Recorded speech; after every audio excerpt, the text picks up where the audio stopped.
Got a little bit of automotive trivia for you.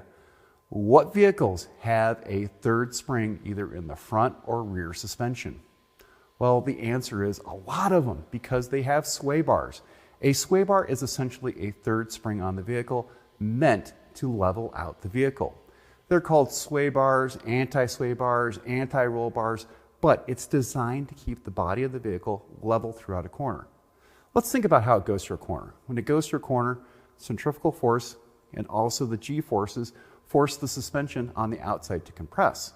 When that happens, the wheel goes up. The sway bar actually will pull the other wheel down on the other side so the vehicle levels out. This way, the automotive engineers can use a lighter spring that could be more comfortable for the driver while still having that sporty handling. With these, you need to make sure that the bushings that hold it to the subframe or even the chassis are in great shape. Also inspect the sway bar links.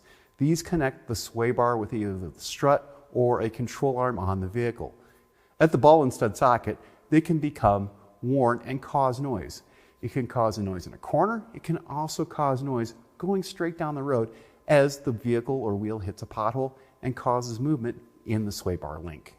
So make sure you're inspecting these as part of a vehicle inspection. And this way, if you do have to repair something, you're going to give your customer back a very comfortable vehicle with a properly restored third spring. I'm Andrew Markell. Thank you very much.